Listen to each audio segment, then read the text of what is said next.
नमस्कार बंधुरा तुम्हारे प्रिय यूट्यूब चैनल जीके मैनाते तुम्हारे स्वागत। बंधुरा अनेक कैंडिडेटर किन्तु आमरा एसएमएस पेয়েছি विशेष করে পিএসসির ক্লার্কশিপের যে একটা টেন্টেটিভ ভ্যাকেন্সির কথা পিএসসির যে এক্স অফিসিয়াল নীলাদ্রি রয় স্যার জানিয়েছেন তারপর থেকে কিন্তু অনেকে এসএমএস করেছে যে ক্লার্কশিপ নিয়ে দাদা একটা ভিডিও করতে যেখানে vacancy exam date cut off syllabus book list এবং কীভাবে প্রিপারেশন নেওয়া যেতে পারে, কারণ একটা হিউজ ভ্যাকেন্সি কিন্তু আসতে চলেছে এবং তার জন্য কিন্তু অনেকেই কিন্তু মেসেজ করেছিল। তো তাদের জন্য এই ভিডিওটা, যারা এই ভিডিওটার প্রয়োজন যাদের প্রয়োজন তারা অবশ্যই দেখো এবং যাদের প্রয়োজন নেই তারা দেখার দরকার নেই, এখান থেকে স্কিপ করে চলে যেতে পারো। ঠিক আছে, দেখো আজকে আমরা এই ভিডিওর মাধ্যমে কী কী দেখব। একটা হচ্ছে পিএসসির যে ক্লার্কশিপ যেখানে একটা হিউজ ভ্যাকেন্সি আসতে চলেছে বলে এখানে কিন্তু দাবি করা হচ্ছে। সেই ভ্যাকেন্সি কত থাকতে পারে, টেন্টেটিভ এক্সাম ডেট কবে অর্থাৎ এক্সাম কবে হতে পারে, কাট অফ আগের বছরের কাট অফ কী ছিল যেটা নিয়ে তোমরা কিন্তু একটা আইডিয়া করতে পারবে যে এই বছর কীরকমভাবে তোমরা পড়াশোনা করবে এবং সিলেবাসটা কী রয়েছে, কোন দিকটায় ফোকাস করবে তোমরা। বুক লিস্ট যদি এখনও তোমরা ঠিকভাবে না জেনে থাকো যে কোনটার জন্য কোন বই পড়বে, সেটাও আজকে এই ভিডিওর মাধ্যমে জানাবো এবং তার শেষে একদম সবশেষে জানাবো প্রিপারেশন, অর্থাৎ এই পরীক্ষাটার জন্য কীভাবে প্রিপারেশন করলে তোমরা চাকরিটা পাবে অবশ্যই আমরা কিন্তু জানাবো। এর আগের বছরও কিন্তু ভিডিও লিঙ্ক আমরা ডিসক্রিপশন বক্সে দিয়ে দিচ্ছি, তোমরা দেখে নাও যে যেদিনকার কাট অফ বেরিয়েছিল বা যে প্রিলি রেজাল্টটা বেরিয়েছিল সেই প্রিলির রেজাল্টটার দিন কিন্তু প্রচুর ক্যান্ডিডেট কিন্তু এসএমএস করেছিল। তো সেই ভিডিওটা তোমরা দেখে নিতে পারো। এর আগেও বছরও কিন্তু আমরা পিএসসি ক্লার্কশিপের প্রচুর যে ক্লাস দিয়েছি এবং অনেক কিন্তু কমনও ছিল। তো এই ভিডিওগুলো তোমরা অবশ্যই দেখতে থাকো, আজকের ভিডিওটা কিন্তু খুবই ফ্রুটফুল হতে চলেছে। দেখো প্রথম আমরা যেটা জানবো সেটা হচ্ছে ভ্যাকেন্সি। দেখো আমি আগেই বললাম যে পিএসসির ইনি একজন এক্স অফিসিয়াল নীলাদ্রি স্যার, তিনি কিন্তু জানিয়েছেন তার কমেন্ট সেকশনে এবং এর আগেও আমরা অনেকবার দেখেছি তিনি কিন্তু যা যা জানাচ্ছে প্রত্যেকটা জিনিস কিন্তু ঠিকঠাকই জানিয়েছেন, কারণ তিনিই বলেছিলেন যে মিসলিনিয়াসের ভ্যাকেন্সি আসবে এসেছে, তিনি কিন্তু আগে থেকেই বলেছিলেন ক্লার্কশিপের ভ্যাকেন্সি আসবে এসেছে। তো প্রত্যেকটা জিনিস কিন্তু তার কথা মতো ঠিক হয়। তো এরকমই একজন ক্যান্ডিডেট যে কমেন্ট করেছিল যে স্যারকে যে জানতে চেয়েছিল ক্লার্কশিপের ভ্যাকেন্সি, তো তিনি কিন্তু জানিয়েছিলেন 6000 ভ্যাকেন্সি। তো একটা হিউজ ভ্যাকেন্সি কিন্তু আসতে চলেছে। ঠিক আছে, তো পাশাপাশি তোমরা এটাও কিন্তু অনেকে দেখেছো, তাও একবার জেনে নাও যে মিসলিনিয়াসের ভ্যাকেন্সিটাও কিন্তু অনেকটা রয়েছে বলে তিনি দাবি করছে। যারা মিসলিনিয়াসের ফর্ম ফিল আপ করেছে তাদের জন্য কিন্তু একটা খবর ভালো আছে। ঠিক আছে, আর WBCS 23-এর রেজাল্টটা একটু দেরি হয় বলে তিনি জানিয়েছেন। ঠিক আছে, নেক্সট আমরা দেখব যে এক্সাম ডেট। তো দেখো এক্সাম যে ডেটটা না, সেই ডেটটা নিয়ে আমরা একটা ভিডিও কিন্তু করে দিয়েছিলাম যে কর্মসংস্থানে একটা পেপারে দিয়েছিল, যেখানে তাদের যে রিপোর্টার তারা কিন্তু পাবলিক সার্ভিস কমিশনের থেকে যে তথ্য পেয়েছে সেখান থেকে কিন্তু জানানো হয়েছিল যে পিএসসি সূত্রে জানানো হয়েছে যে 2023 সালে যে মিসলিনিয়াস সার্ভিস পরীক্ষাটা সেটা কিন্তু 28শে জুলাই নেওয়া হতে পারে, অর্থাৎ মিসলিনিয়াস পরীক্ষাটা এখানে আগে হবে বলে কিন্তু তাদেরকে জানিয়েছেন পিএসসির কর্তৃপক্ষ। তো সেটাই কিন্তু তারা পেপারে তুলে ধরেছিলেন। তোমরা জানো যে জুন মাসে ভোটটা শেষ হবে, তারপরে জুলাইতে কিন্তু মিসলিনিয়াস হবে বলে এটা জানানো হচ্ছে। এবং অন্যদিকে পিএসসি যে ক্লার্কশিপ, সেই ক্লার্কশিপ পরীক্ষাটা 7 আগস্ট থেকে 19 আগস্ট বিভিন্ন ধাপে নেওয়ার চিন্তাভাবনা করা হচ্ছে, কারণ প্রচুর যেহেতু ফর্ম ফিল আপ হয়েছে তো তার জন্য বিভিন্ন ধাপে একদিন পরীক্ষাটা হবে না, তো বিভিন্ন ধাপে কিন্তু পরীক্ষাটা নেওয়ার পরিকল্পনা করা হচ্ছে। তো আগস্ট মাস হিসেবে আমরা যদি এক্সাম ডেটটাকে ধরি তো আজকে কিন্তু এখানে মে মাস হয়ে গিয়েছে, মে জুন জুলাই আগস্ট, তো মোটামুটি 2-3 মাস তোমরা পেয়ে যাচ্ছ এবং 3 মাস কিন্তু একটা এক্সামের জন্য কিন্তু একটা ভাইটাল যে হতে চলেছে। এই 3 মাসটা খুব ভালো করে কিন্তু তোমরা প্রিপারেশানটা নেবে।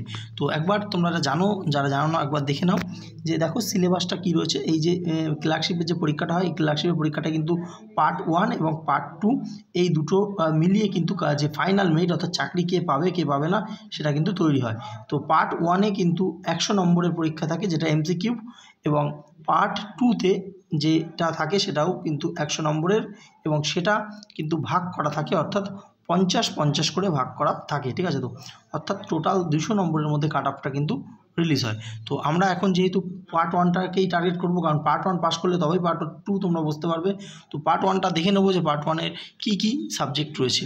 দেখো পার্ট 1-এ যেটা রয়েছে সেটা হচ্ছে কি, সেটা প্রথম যেটা দেখতে পাচ্ছ সেটা হচ্ছে ইংরেজি, যেটা ফুড এসআই কিন্তু ছিল না। ঠিক আছে, তো ইংরেজি কিন্তু 30 নম্বরের থাকবে।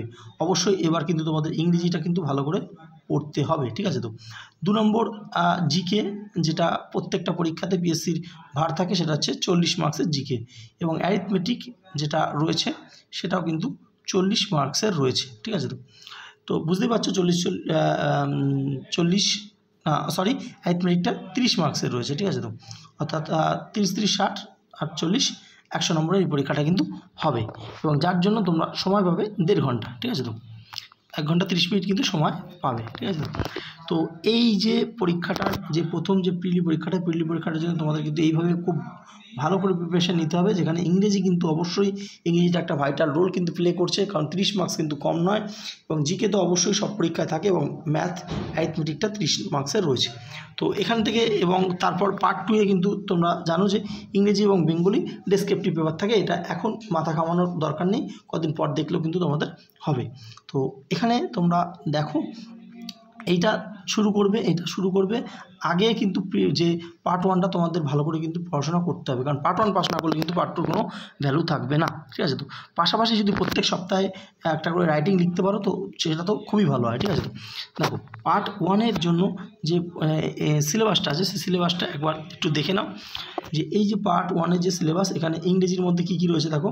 ফান্ডামেন্টাল ইংরেজি, ভোকাবুলারি রয়েছে, গ্রামার রয়েছে, সেন্টেন্স স্ট্রাকচার রয়েছে, সিনোনিমস, অ্যান্টোনিমস এবং ইটস যে কারেক্ট ইউজেস রয়েছে, ঠিক আছে। তো এই যে ইংরেজিগুলোর জন্য তোমাদের কি পড়তে হবে দেখো, তোমাদের 1 নম্বর পড়তে হবে হচ্ছে কি পিএসসির যে বিগত বছরের ক্লার্কশিপ বা পিএসসি ডাব্লিউবিসিএসে ইংলিশ থাকে, বা পিএসসির আরও কোনো পরীক্ষা যে ইংলিশ থাকে, সেই পিএসসি প্রিভিয়াস ইয়ারের ইংরেজির পেপারটা তোমাদের দেখতে হবে, ঠিক আছে। তো দেখতে হবে এই কারণে, কারণ পিএসসি প্রত্যেকটা পরীক্ষার কিন্তু আলাদা আলাদা ধরন থাকে, তো পিএসসির যে ধরনটা কীরকম সেটা কিন্তু তোমাদের ওই প্রিভিয়াস ইয়ার পেপার দেখে বুঝতে হবে। এবং পিএসসির কিন্তু ইংরেজি না, শুধু যে কোনো সাবজেক্টই পিএসসির কিন্তু একটা যে জিনিস করে সেটা হচ্ছে পিএসসি কিন্তু বিগত বছরের কিছু জিনিস কিন্তু ইনক্লুড করে দেয়, অর্থাৎ রিপিট করে। তো তার জন্য কিন্তু পিএসসির প্রিভিয়াস ইয়ারটা তোমাদের কাছে যদি বই থাকে তো বই থেকে পড়তে পারো। এছাড়া আমাদের পিএসসির প্রিভিয়াস ইয়ার ইংরেজির জন্য একটা আলাদা করে ইবুক রয়েছে, যেখানে পিএসসির বিভিন্ন পরীক্ষার ইংরেজির প্রশ্ন এবং উত্তর সেখানে তোমরা পেয়ে যাবে।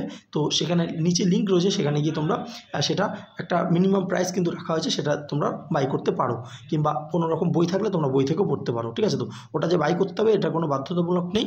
তো এটা ইংরেজি, এবং তার পাশাপাশি তোমরা যদি ইংরেজি বই পড়তে হয় তোমাদের এসপি বক্সির কিন্তু বইটা তোমরা পড়তে পারো, যেখানে গ্রামার এবং ভোকাবুলারি সব কিছুই কিন্তু তোমরা পেয়ে যাবে, ঠিক আছে। আচ্ছা, নেক্সট জেনারেল স্টাডিজ, এর জন্য তো বলার কিছু নেই, এর জন্য তোমরা পড়ে আসছো ইতিহাস, ভূগোল, কনস্টিটিউশন, ইকোনমিক্স, ঠিক আছে, কারেন্ট অ্যাফেয়ার্স, প্রত্যেকটা জিনিস কিন্তু এখানে তোমরা দেখতে পাচ্ছ, কারেন্ট ইভেন্টস সব কিছু কিন্তু এখানে থাকবে। এবং তার জন্য যার কাছে যেই বই রয়েছে বা আলাদা আলাদা যে বই পড়ছো সেটা কিন্তু তোমরা পড়তে পারো, ঠিক আছে। তো এছাড়া কারোর কাছে কিচ্ছু না থাকলে, কেউ যদি এই ফিল্ডে নতুন হয়, তো আমাদের কিন্তু কিছু নোটস আছে, সেগুলো তোমরা সংগ্রহ করতে পারো, নিচে নম্বর দেওয়া রয়েছে। নেক্সট দেখতে পাচ্ছ অ্যারিথমেটিকের জন্য কিন্তু বিভিন্ন যে অ্যারিথমেটিকের চ্যাপ্টারগুলো, সেখানে লসাগু গসাগু থেকে শুরু করে partnership, average, profit and loss, প্রত্যেকটা চ্যাপ্টার কিন্তু এখানে রয়েছে। এবং তার জন্য তোমাদেরকে কিন্তু যদি বাংলা মিডিয়ামের বই তোমরা ফলো করো, তাহলে সুবীর দাসের একটা বাংলা মিডিয়ামের বই আছে, সেই বইটা করলে কিন্তু এনাফ। এছাড়া যদি কেউ ইংরেজি মিডিয়াম ফলো করো, তাহলে RS আগরওয়ালের একটা বই আছে, এই বইটা অ্যারিথমেটিকটা করলেই কিন্তু ইনাফ। খুব কিন্তু টাফ ম্যাথ প্রশ্ন আসে না ক্লার্কশিপে। তো একটু যদি কেউ অঙ্কে যদি দুর্বল থাকে, একদম ভয় পাওয়ার কিছু নেই, এখন থেকে প্র্যাকটিস করতে থাকো, দেখবে তোমাদের ম্যাথ উঠে আসবে। কোনো রকম কিন্তু খুব টাফ কিন্তু ম্যাথ দেয় না, বারবার করে বলছি, ঠিক আছে। তো জিকেটাকে তোমাদের কিন্তু যে ভালো করে প্রিপারেশন নিতে হবে, কারণ জিকে কিন্তু ঘুরিয়ে ফিরিয়ে পিএসসি কিন্তু জিকে নিয়ে খেলবে, ঠিক আছে। তো আর ইংরেজিও খুব টাফ হয় না, মোটামুটি যেগুলো বললাম এসপি বক্সির বই এবং পিএসসি প্রিভিয়াস ইয়ার যদি পড়তে পারো, তাহলে কিন্তু ইংরেজি একটা ভালো মার্কস কিন্তু এখান থেকে পেয়ে যাবে তোমরা, ঠিক আছে। আচ্ছা, এবার আমরা দেখব বিগত বছরের কাট অফ কেমন ছিল। যে 100 নম্বরের যে পরীক্ষা হয়েছিল সেখানে কাট অফ কেমন ছিল। দেখো, কাট অফ ইউআর ক্যাটাগরির কাট অফ গিয়েছিল 65, ওবিসি এ কাট অফ ছিল 43, ওবিসি বি ছিল 56.33, এসসি ছিল 48.67, এসসি এলডিসিপি যাদের ক্যান্ডিডেট তাদের ছিল 5.33, এসটি ক্যান্ডিডেটদের যে কাট অফ ছিল 29.67, পিএইচএলভির যে ছিল 0.33, পিএইচএইচআই 0.33 এবং পিএইচএলডিসিপি তাদের কাট অফ ছিল 26.67। তো কাট অফটা দেখে বুঝতে পারছো যে তোমাদের কতটা মার্কস তোমাদেরকে তুলতে হবে। প্রশ্ন কিন্তু ঠিকঠাকই ছিল আগের বছরও, তো এই বছরও আশা করো যে এরকমই ঠিকঠাকই থাকবে, খুব একটা টাফ থাকে না। কিন্তু তার মধ্যে কিন্তু তোমাদের মার্কসটা যত দেখো 65 ইউআর, যদি একটা ইউআর ক্যান্ডিডেট হিসেবেই বলি যে যদি তোমরা 65 মার্কস কাট অফ থাকে, তো চেষ্টা করবে যে বেশি করে কাট অফ মার্কস কিন্তু তুলে রাখতে, কারণ এই মার্কসটা কিন্তু তোমাদের ফাইনাল মেরিটে কিন্তু যোগ হবে, এটা কিন্তু মাথায় রাখবে, ঠিক আছে। তো আচ্ছা, নেক্সট হচ্ছে প্রিপারেশান। দেখো, প্রিপারেশান বলেই দিলাম ওখানে যে ইংরেজিটা তোমাদের কী করতে হবে, ইংরেজির জন্য প্রথমে পিএসসি প্রিভিয়াস ইয়ারগুলোকে দেখে নিতে হবে, আইডিয়া নিতে হবে যে কীরকম করে আসছে, এবং পিএসসি প্রিভিয়াস ইয়ারে যে সমস্ত ইংরেজি এসেছিলো সেগুলোকে পুরো ভালো করে দরকার হলে মুখস্থ করে নিতে হবে, যাতে রিপিট আসলে একদম কোনো টেনশন না নিয়ে একদম টাইম নষ্ট না করে অ্যান্সারটা দিতে পারো। আর 2 নম্বর কি, 2 নম্বর যে কোনো একটা ইংরেজির বই, সেটা তোমাদের ইংরেজির যার যে কাছে গ্রামার বই আছে বিকেদের সরকার থেকে শুরু করে বা এসপি বক্সি, ঠিক আছে, তো যার কাছে যেই বই আছে সেই বইটা কিন্তু ভালো করে পড়ো, ঠিক আছে, গ্রামারগুলোকে ভালো করে দেখতে থাকো, পড়তে থাকো, তাহলে দেখবে একদম ইজি জিনিস দেয়, কোনো ঘাবড়ানোর কিন্তু কোনো কারণ নেই, ঠিক আছে। তো 2 নম্বর আমরা দেখব যেটা হচ্ছে ম্যাথের জন্য বললাম যে ইংরেজি মিডিয়াম হলে RS আগারওয়াল এবং বেঙ্গলি মিডিয়াম হলে সুবীর দাসের বইটা ফলো করো, ওখান থেকে অঙ্কগুলো করতে থাকো, বা যদি না পারো ইউটিউবে প্রচুর ভিডিও রয়েছে, সেখান থেকে তোমরা দেখতে পারো, ঠিক আছে। তো এইভাবে কিন্তু প্র্যাকটিস করতে থাকো, বা কেউ কোনোভাবে কোনো টিচারের কাছে পড়ে থাকলে সেগুলো খালি প্র্যাকটিস করতে থাকো, ঠিক আছে। তো আর 3 নম্বর সেটা হচ্ছে সবথেকে হিউজ, সেটা হচ্ছে জিকের জন্য কিন্তু তোমাদেরকে খুব ভালো করে পড়তে হবে। তার জন্য জিকের পিএসসির প্রিভিয়াস ইয়ারটাকে দেখতে হবে, কারণ এই বছর ফুডের যে প্রশ্নপত্র এসেছিলো সেখানেও কিন্তু আমরা অনেকবার করে বারবার বলেছি পিএসসির প্রিভিয়াস ইয়ার থেকে কিন্তু প্রচুর প্রশ্ন ছিল, তো তার জন্য পিএসসির প্রিভিয়াস ইয়ারটা তোমাদের অবশ্যই দেখতে হবে। পিএসসির প্রিভিয়াস ইয়ারের আমরা কিন্তু একটা ইবুক কিন্তু অলরেডি আপলোড করে দিয়েছি, সেটা অনেকেই কিন্তু পারচেস করেছে, তো তোমরা নিতে পারো, নিচে নম্বর দেওয়া আছে সেখান থেকে। এছাড়া তোমরা জিকের জন্য আলাদাভাবে তোমাদের কোনো বই থাকলে সেটা পড়তে পারো, বা তোমাদের কাছে যদি নিতিন সিংহানিয়ার বই থাকে WBCS-এর একটা মোটা বই, সেই বইটাও কিন্তু পড়ে তোমরা পিএসসির এই জিকেটা কিন্তু অনেকটাই কভার করে দিতে পারবে, ঠিক আছে। তো এছাড়া আমরা কিন্তু পিএসসির যে ক্লার্কশিপ এবং পিএসসির যে মিসলিনিয়াস দুটোর কম্বাইন্ড একটা করে ক্লাস চালাচ্ছি, যেখানে পিএসসির প্রিভিয়াস ইয়ার প্রশ্ন এবং পিএসসির লেটেস্ট ট্রেনিং প্রশ্ন কিন্তু ওখানে ইনক্লুড আছে। অবশ্যই সেই সিরিজটা তোমরা ফলো করো, যেখানে পিএসসির 5000 জিকে সিরিজের আমরা কিন্তু এই জিকে সিরিজটা চালাচ্ছি, যেখানে পিএসসি পরীক্ষায় আসা এবং পিএসসির লেটেস্ট ট্রেনিং 5000 জিকে প্রশ্ন তোমরা পেয়ে যাবে।